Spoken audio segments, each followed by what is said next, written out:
Shalom, selamat datang kembali dalam program kita Hanya Alkitab. Selamat Natal dan Tahun Baru 2023. Kiranya di tahun 2023 ini kita terus bisa mengedukasi setiap penonton YouTube, terutama di dalam bidang teologi, keagamaan, dan seputar Alkitab, untuk bisa memahami kebenaran-kebenaran firman Tuhan dari sisi historis, biblis, sosial, dan berbagai perspektif lainnya. Doakan terus dan dukung terus program YouTube kita Hanya Alkitab. Dan ini adalah video pertama di tahun 2023, sekaligus menjadi pembelajaran pertama atau pemahaman Alkitab pertama di tahun 2023. Dan saya mengangkat satu tema yang entah kenapa selama akhir tahun 2022 menjelang masuk 2023, topik ini banyak dibicarakan oleh orang-orang di sekitar saya. Jadi karena banyak yang bertanya dengan saya, baik itu keluarga, jemaat, orang lain, maka saya ingin memberikan pembelajaran secara historis dan biblisnya, yaitu tema mengenai kutuk keturunan. Nah, karena kemarin ada beberapa keluarga yang datang kepada saya bercerita mengenai satu keluarga yang dia kenal. Kita bilanglah itu tetangga dia, yang dimana mulai dari bapak, istri, anaknya sampai yang ketiga, semua hidupnya hancur.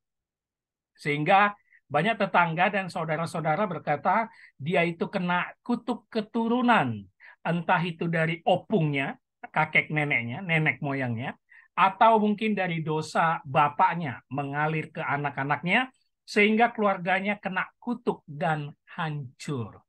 Nah, lalu mereka bertanya kepada saya, apakah bisa begitu, Pak Pendeta? Bagaimana supaya kita lepas dari kutuk keturunan? Nah, ini dia. Ini menarik, ya kan?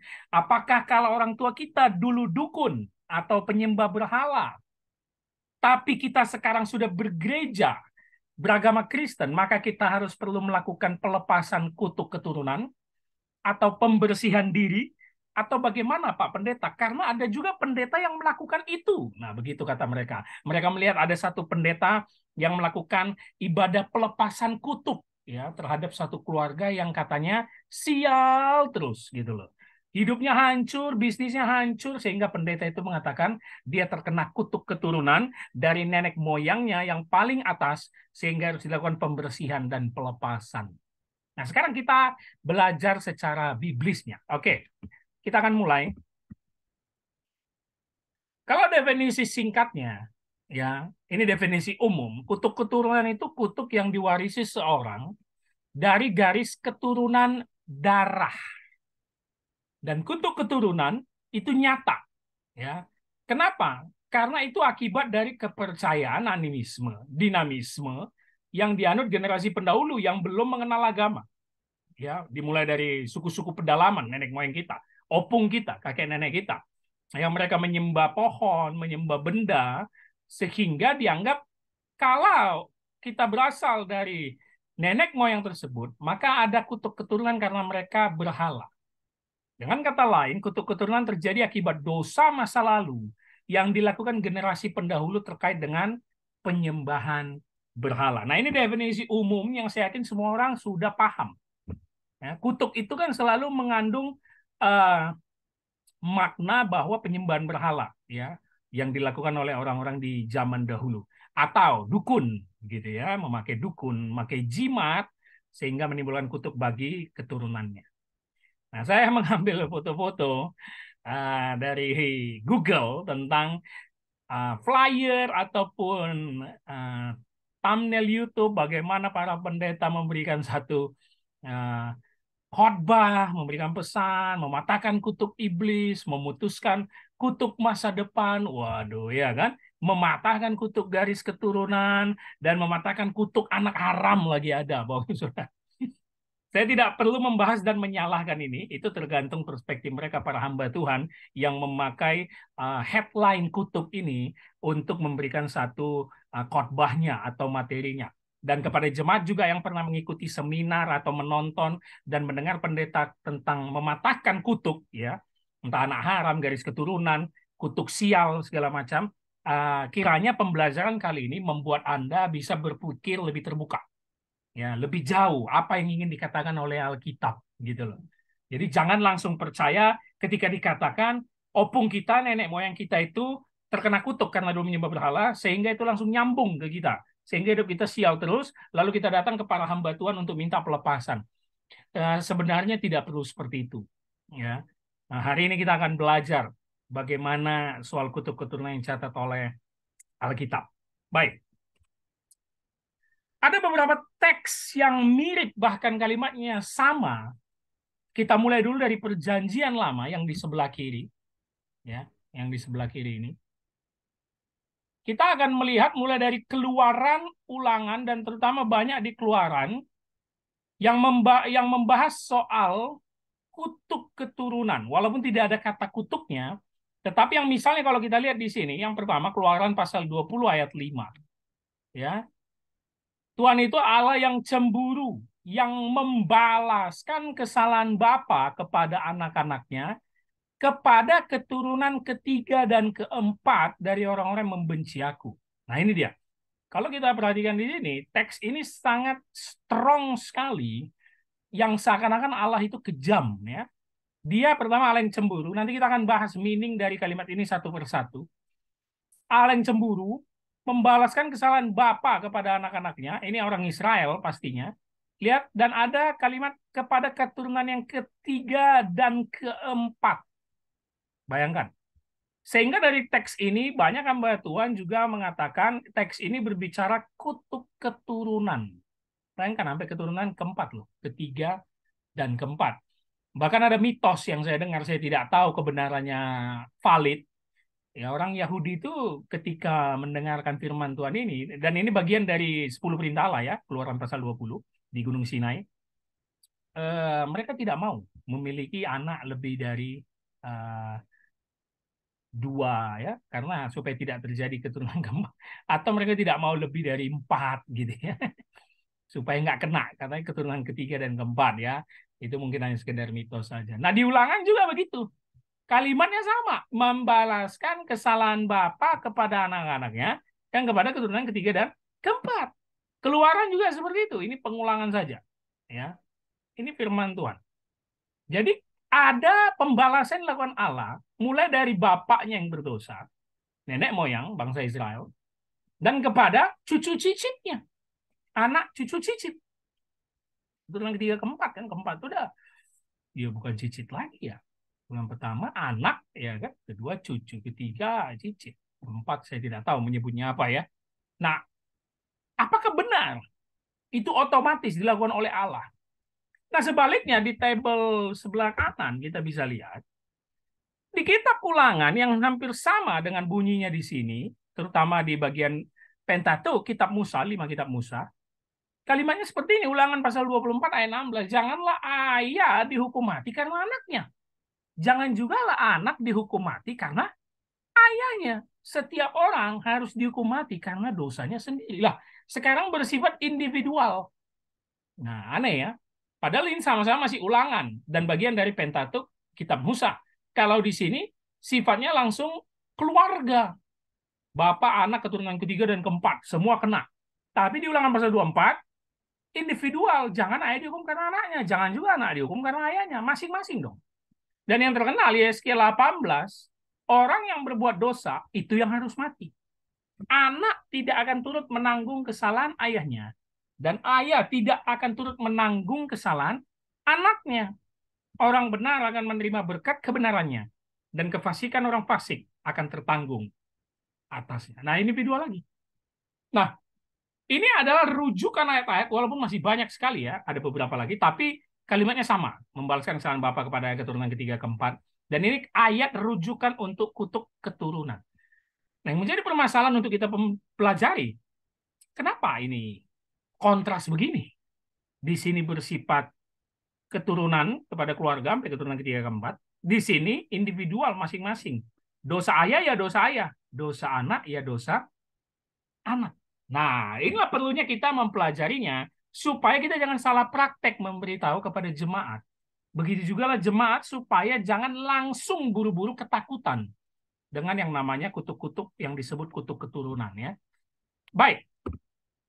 Kalau kita lihat Keluaran pasal 20 ayat 5. Ini ayatnya, saya ulangi, saya catat di sini.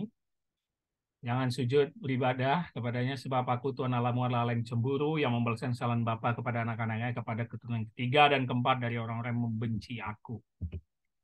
Ini bagian dari 10 perintah Allah yang seperti saya katakan tadi. 10 perintah Allah dirancang dalam bentuk perjanjian. Ya, itu pola perjanjian raja dengan rakyat.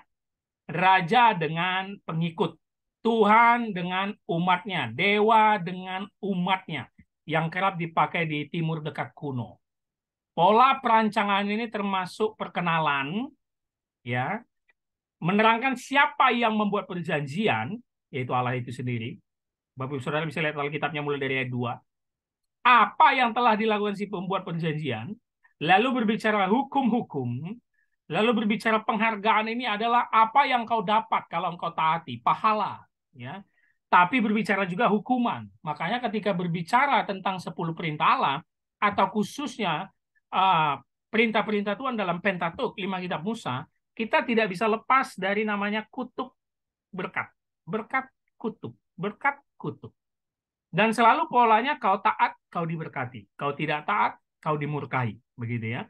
Kau taat, kau diberkati. Kau tidak taat, kau dimurkai oleh Allah. Itu pola perjanjian yang secara historis dilakukan hampir seluruh bangsa, baik itu bangsa-bangsa lain selain bangsa Israel. Ya, selalu itu. Apa yang kita lakukan untuk Allah, pasti apa yang akan kita harapkan diberikan oleh Allah itu sendiri atau dewa pada konteks budaya zaman dulu. Berdasarkan pola perjanjian ini, jika seorang ayah menyesatkan keluarganya, oke, akibat dari penyelewengan ini seringkali tertinggal hingga bergenerasi. Dosa-dosanya itu tertinggal terus ikut-menerus. Kenapa?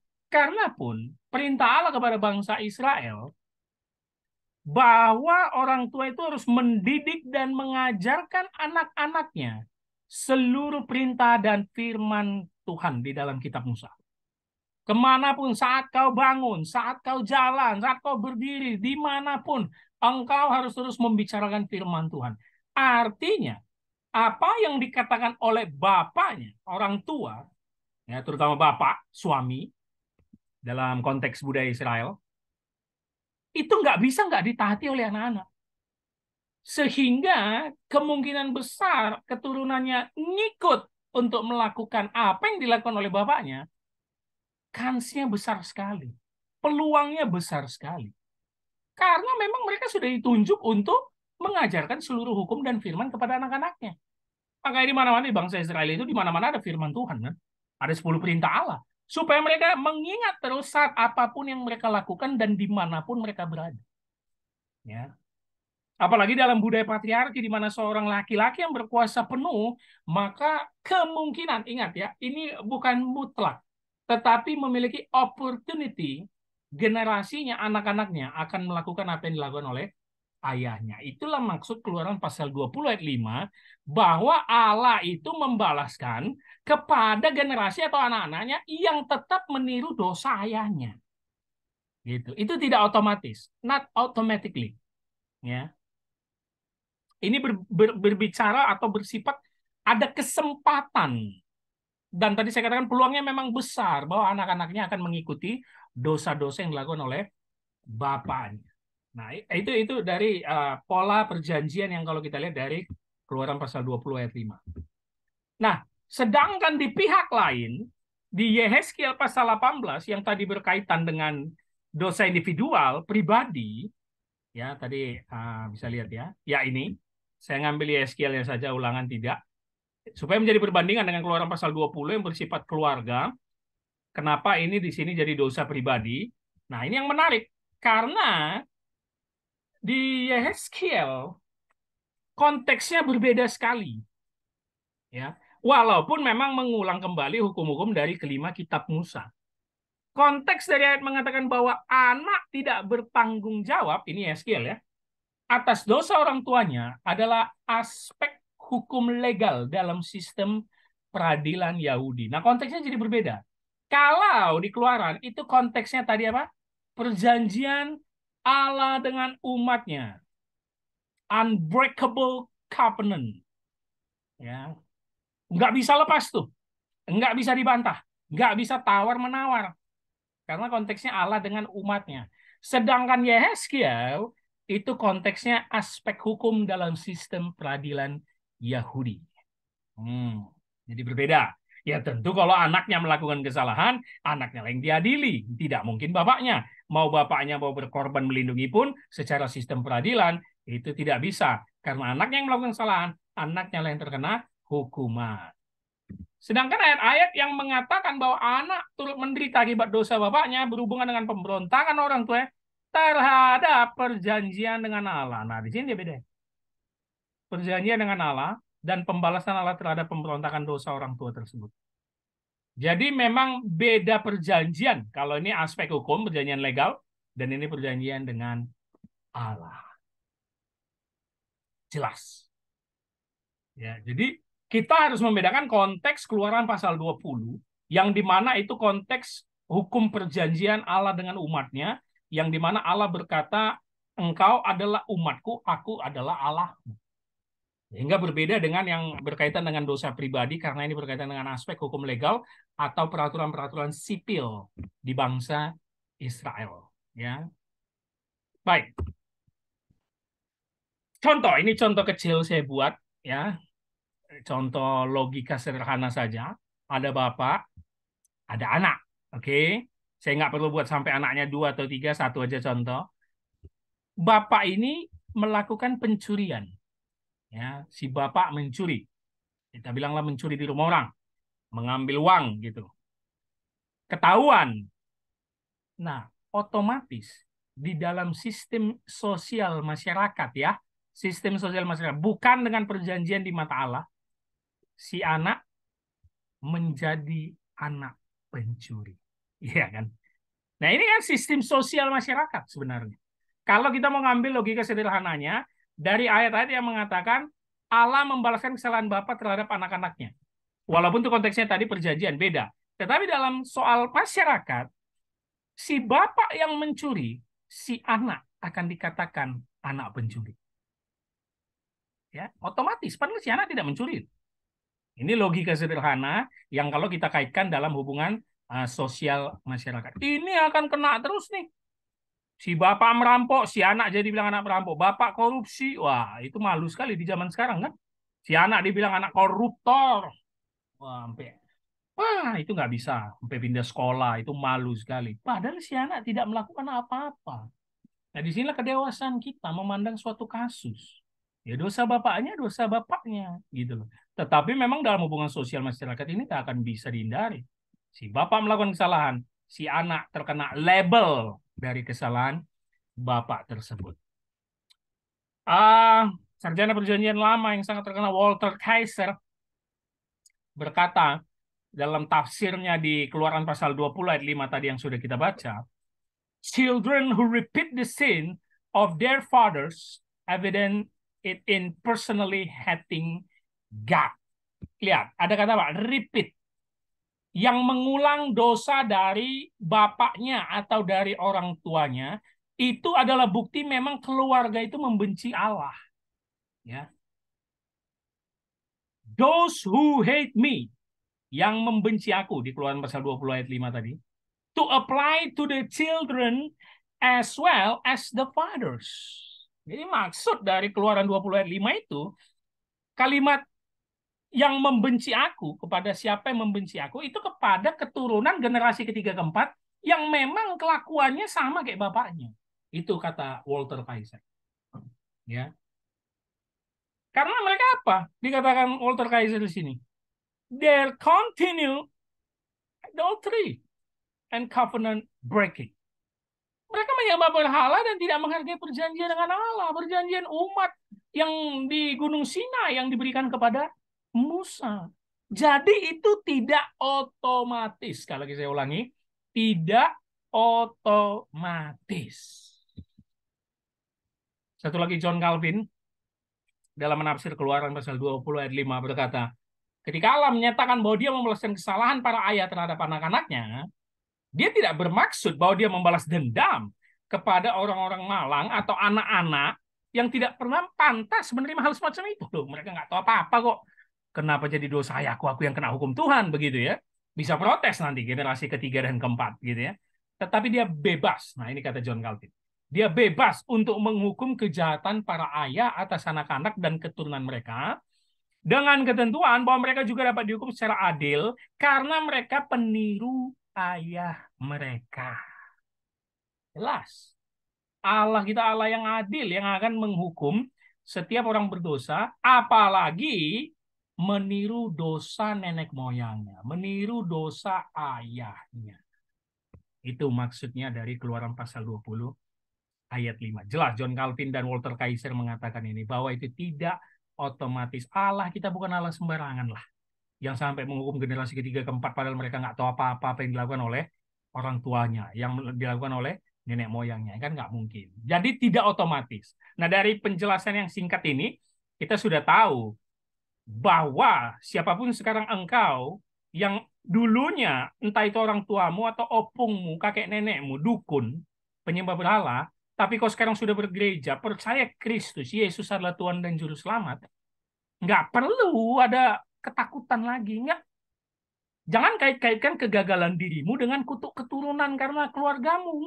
Nggak ada seperti itu. Itu mengkait-kaitkan. Cocokologi namanya. Baik, ini adalah teks dari Keluaran pasal 20 ayat 5, ya, teks aslinya. Tapi saya hanya mau mengambil dua kata yang penting supaya kita semakin mendalam meneliti teks ini. Yang pertama ini kana. Yang kedua ya ini kana, ya. Allah yang cemburu, dan yang kedua apon, membalaskan kesalahan, the iniquity, dosa. Kita akan coba bahas kenapa dua kata ini paling penting dalam teks Keluaran pasal 20 ayat 5. Allah yang cemburu, dia Allah yang cemburu, yang membalaskan kesalahan bapa terhadap anak-anaknya sampai generasi ketiga dan keempat. Nanti kita akan lihat. Kita mulai dulu dari kana. Kalau kita membacanya pelan-pelan, kok Allah itu cemburuan? Ini bingung juga kita ya. Saya catat di sini ya.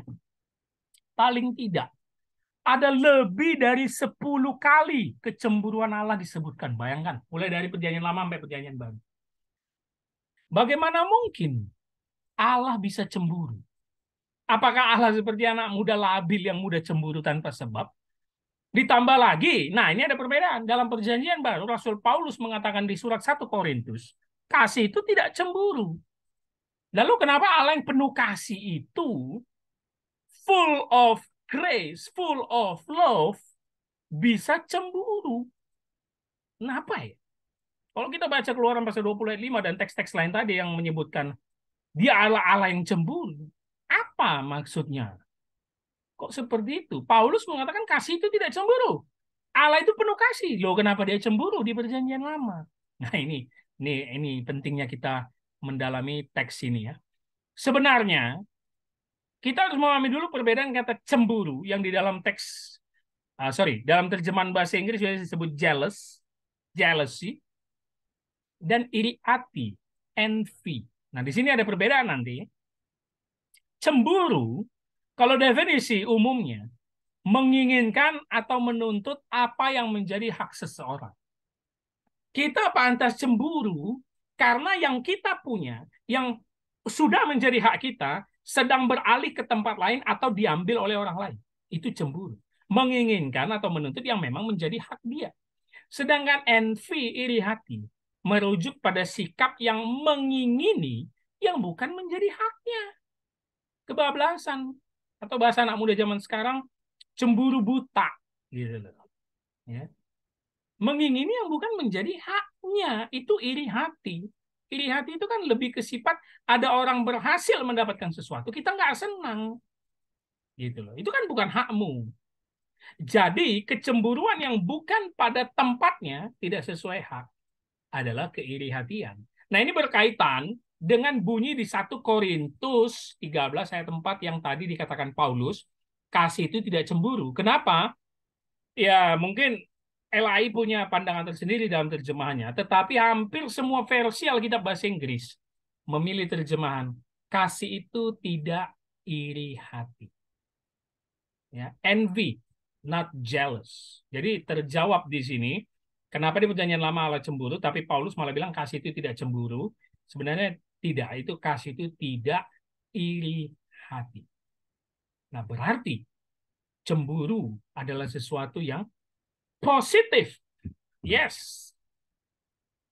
Dalam bahasa Ibrani yang menjadi topik kita tadi bahas ini, karena cemburu memiliki arti semangat yang menggebu-gebu, ya, kecemburuan. Kecemburuan Allah terhadap umatnya merupakan cemburu yang benar dan wajar. Kenapa? Karena keduanya sudah mengikatkan diri dalam sebuah perjanjian atau covenant. Jika salah satu pihak tidak diberikan haknya, dia berhak untuk mendapatkannya kembali. Kecemburuan Allah justru suatu hal yang positif. Dia menginginkan kita, dia menggebu-gebu terhadap kita. Kecemburuannya menggambarkan keseriusannya dalam mengasihi kita. Wah, keren sekali. Makanya juga di dalam covenant yang kita yakini dalam sebuah pernikahan orang Kristen, ya, covenant, maka cemburu adalah suatu hal yang wajib. Yes. Karena pasangan kita itu adalah hak kita yang harus dengan menggebu-gebu terus kita kasihi. Ketika ada orang yang ingin merampasnya atau ketika pasangan kita beralih kepada berhala-berhala lainnya, atau kalau bahasa kita sekarang kepada cowok-cowok lainnya, kepada suami-suami orang lainnya, maka kita tidak bisa membiarkan itu. Itulah karena cemburu. Jadi kalau kita memahami meaning di Keluaran pasal 20 ayat 5 dalam sekali Bapak Ibu Saudara. Bukan asal saja Allah itu membuat perintah, tetapi ada sesuatu hal yang di situ menunjukkan kasihnya yang begitu serius terhadap umatnya di dalam sebuah perjanjian yang tidak bisa dibatalkan. Itu dia, karena. Ya, dari teks ini tadi, dua kata ini yang saya ambil penting. Sebenarnya banyak yang penting dari teks ini, tapi kita menggalinya dari dua kata ini saja, karena dan apon. Nah, ini yang karena, ya, dan berkaitan dengan 1 Korintus 13 tidak ada masalah sama sekali. Itu bukan suatu yang bertentangan. Dan sekarang kita lihat membalaskan kesalahan. Yang membalaskan kesalahan. Nah, ini yang menarik. Kecemburuan Tuhan yang tadi kita balas itu berdampak di dalam teks ini untuk menghapuskan lintas generasi, generasi ketiga dan keempat. Ya, anak perempuan dari 3 generasi dihapus dari dosa. Tetapi kebaikan hati yang tak terbatas kepada keturunan nenek moyang memerintahnya. Ada kelanjutan di ayat 6-nya. Jadi kalau kita pahami tadi bagaimana teologi perjanjian, covenant theology yang diberikan Allah kepada Musa ini selalu bersifat sebab akibat. Engkau taat, engkau tidak menyembah berhala, engkau akan diberkati. Kalau kau menyembah berhala, engkau akan terkena kutuk. Nah, ayat 6-nya kalau Bapak Saudara baca, saya tidak tampilkan di sini. Ya, itu malah beribu-ribu belas kasihan yang diberikan kepada umatnya. Nah, kata Ibrani untuk kesalahan, afon, bisa juga kedurhakaan, bahkan NIV menerjemahkannya dosa. Ya, afon. Awon, afon dalam bahasa Ibrani, ya. Mengacu, nah ini perhatikan, pada dosa yang disengaja dan mengerikan. Nah ini dia. Di antaranya lebih kegunaan terkenal pekerjaan sehubungan dengan pendamaian. Pada hari itu, ini contoh, Harun mengakui semua kejahatan, ya, memakai kata yang sama, kedurhakaan, kesalahan, dosa, kejahatan, dan juga pemberontakan orang-orang di kitab Imamat. Jadi kata yang dipakai dalam dosa Harun, pemberontakan orang-orang, dan kemudian kambing hidup yang membawa semua kejahatan, scapegoat, yang dilepaskan untuk pengampunan dosa, dengan sendirinya ke tempat yang sunyi, ya, ke padang gurun sendirian dilepaskan, kambing hitam. Jadi Kata ini nggak main-main, ya, yang membalaskan kesalahan. Artinya teks ini atau kata avon ini mengungkapkan apa yang dilakukan oleh umat Tuhan atau bangsa Israel adalah dosa yang sangat keji. Dosa yang betul-betul sudah membuat Allah murka. Dan kita tahu apa itu? Penyembahan berhala. Ya, kalau dalam konteks bangsa Israel menyembah anak lembu emas, ya, membuat patung anak lembu emas. Jadi disamakan semua katanya sini, kedurhakaan, kesalahan, kejahatan, dosa, sehingga Allah membalaskan semua itu kepada generasi-generasi keturunannya. Amun. Selanjutnya, ketika teks mengatakan itu, Tuhan akan membalaskan kesalahan nenek moyang atau memperhitungkan kesalahan nenek moyang kepada keturunan mereka. Kita perlu memahami bahwa Amun memiliki makna konsekuensial. Bukan terutama kejahatan itu sendiri, yang sudah pasti itu dosa di hadapan Tuhan, tetapi konsekuensi dari kejahatan itu. Apa? Hukuman dan murka Tuhan. Ya. Ingat tadi Avon ini bukan dosa sembarangan, tapi dosa yang disengaja dan mengerikan. Banyak teks yang sudah dicatat di perjanjian lama. Sehingga ada konsekuensi yang sangat besar, yaitu hukuman. Yang paling terkenal referensinya adalah konsekuensi dari kesalahan atau dosa Kain dan Habel, ya, di awal mula kitab Kejadian, yang dimana perkataan Kain kepada Tuhan, hukuman ini lebih besar dari yang dapat saya tanggung. Apon, ya, hukuman, satu-satunya hukuman yang lebih dapat saya tanggung. Dia diusir, ya, dia menjauh dari Allah, dia penuh dengan ketakutan, sampai Allah berkata, aku akan melindungimu dari orang-orang yang mungkin akan menyerangmu. Dia diusir dan mendapatkan hukuman. Itulah Abon. Diasingkan oleh Allah. Jauh dari hadirat Tuhan. Jadi nggak sembarangan. Dan itu sudah pasti dosa yang mengerikan, penyembahan berhala. Nah, ada satu sumber, kita bisa melihat dari extra biblical, kalau kita mau melihat dari sisi historisnya. Di zaman teks kuno, di timur dekat kuno, ya, ada mirip sekali hukum-hukum seperti hukum yang diberikan Allah kepada Musa.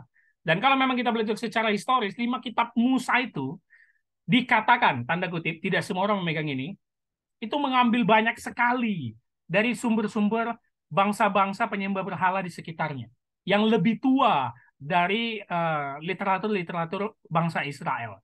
Salah satunya ada doa Raja Het Mursilis, ya, ini di timur dekat kuno ditemukan. Begini teks dia di Anet 395, Ancient Near East, ya, timur dekat. Anet ini itu Ancient Near East. Ayah saya berdosa dan melanggar firman Dewa Hatian. Tetapi saya tidak berdosa dalam hal apapun. Ini kata Raja Het Mursilis. Namun benar bahwa dosa sang ayah jatuh atas putra. Jadi dosa ayah saya menimpa saya.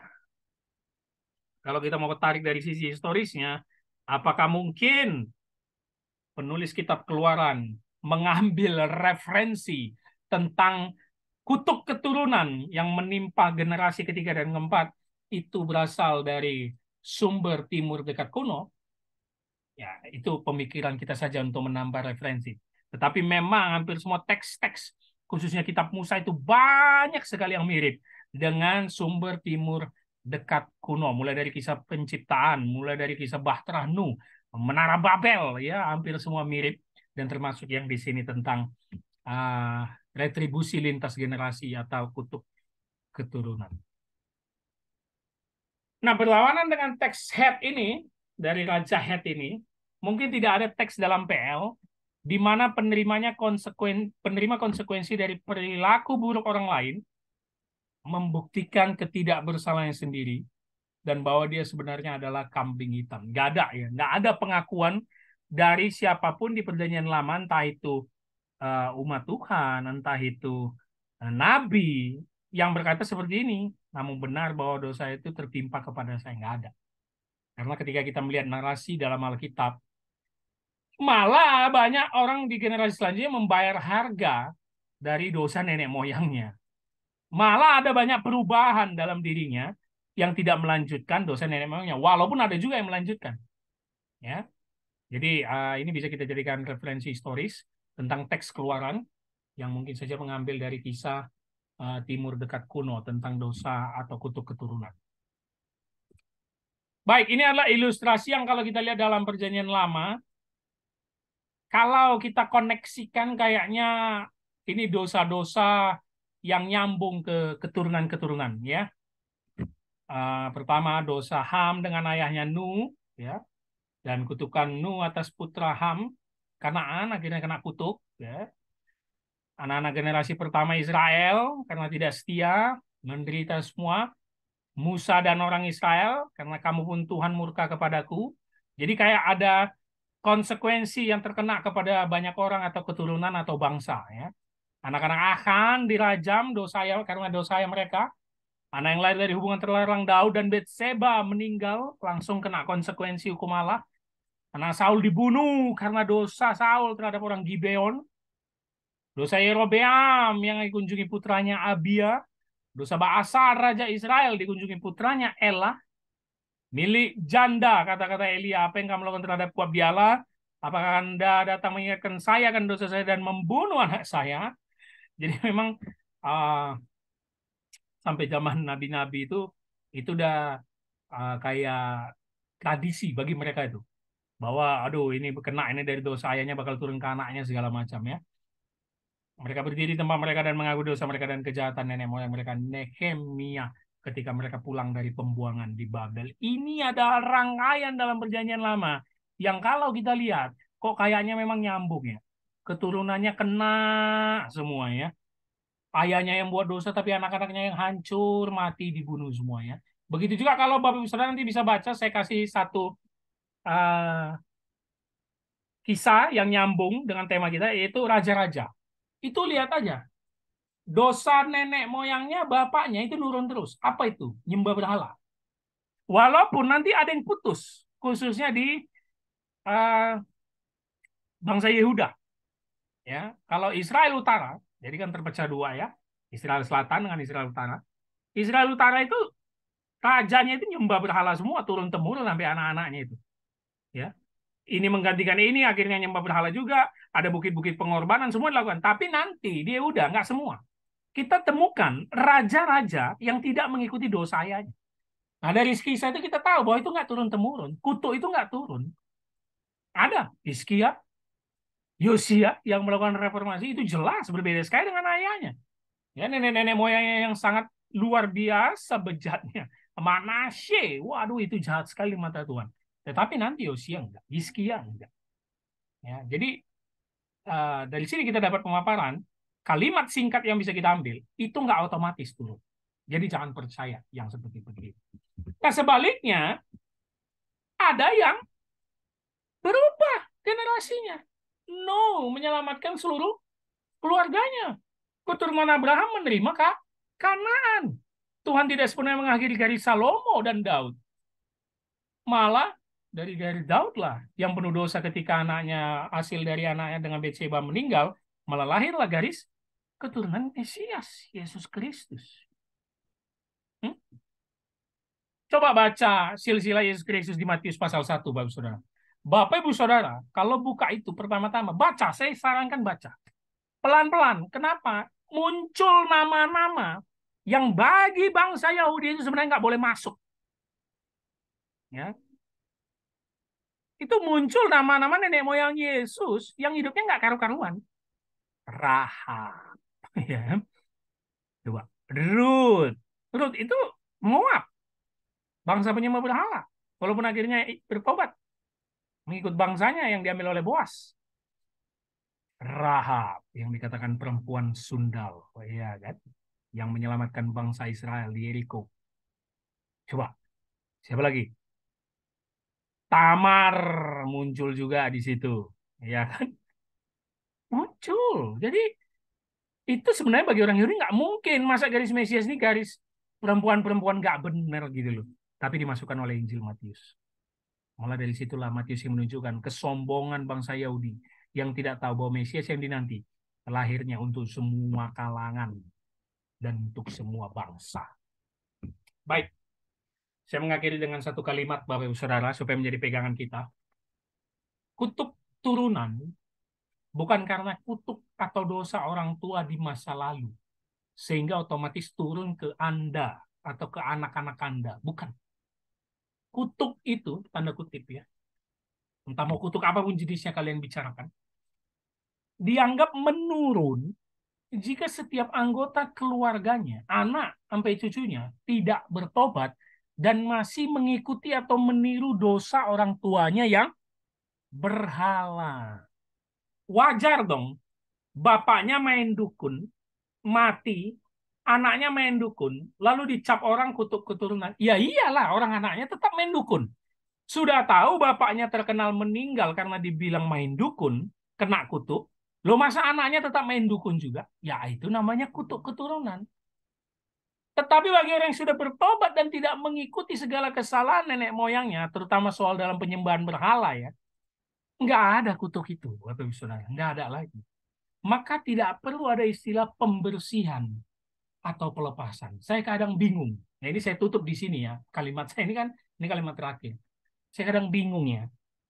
Dia udah orang bergereja, dia sudah rajin ke gereja, bahkan sudah kadang ikut ke mimbar pelayanan, nyanyi, atau asyir. Dia baru cerita sama pendeta setempat bahwa bapaknya dulu meninggal karena bapaknya suka main dukun segala macam. Loh pendetanya langsung bilang, wah kamu ini harus dibersihkan. Loh dibersihkan apanya? Dia sudah pelayanan, dia sudah percaya Yesus. Pembersihan apa lagi yang harus kita lakukan? Mau dibaptis ulang? Mau dilempar minyak urapan begitu ya? Jangan terlalu. Saya tidak bisa menyalahkan ini karena memang orang Indonesia suka sekali hal mistis. Ya itu. Bukan orang Indonesia, Asia Timur itu mistisnya kuat sekali. Mau dilepasin apa lagi? Orang dia percaya Yesus kok sudah udah dibaptis kok. Masa mau dibaptis ulang? Masa mau disiram air lagi supaya kutuknya hilang? Enggak perlu. Ayolah, jangan kita bodoh-bodohi jemaat, tetapi biarlah kita memberitahu yang sesuai kebenaran Alkitab. Siapa yang sudah hidup baru dalam Kristus, menjadi anak-anak Allah, mentaati perintahnya, maka tidak ada kutuk yang mengikutinya. Ini yang bisa saya jelaskan hari ini. Kiranya menambah referensi kita untuk menjadi program pertama di tahun 2023, karena sebenarnya kisah ini sudah banyak yang bahas, tetapi bisa menjadi insight yang baru bagi kita, karena tadi kita bahasnya dari historis dan biblis. Nah ini saya lingkari kata otomatis ya, hilangkan pemahaman otomatis turun, otomatis nggak ada. Hilangkan juga kata harus dibersihkan, pelepasan, nggak ada. Kalau engkau sudah percaya Yesus, engkau sudah bergereja, dan engkau menjadi pelaku firman, tidak ada kutuk yang mengikutimu. Baik, dukung terus program kita YouTube Hanya Alkitab, biar kita di 2023 tetap melakukan pembelajaran yang menarik, membahas dari berbagai perspektif, dan mengundang banyak hamba Tuhan untuk bincang-bincang teologi lagi dengan tema-tema yang nyentrik ya, tema-tema yang bisa menambah wawasan kita. Sampai ketemu lagi. Tuhan Yesus memberkati.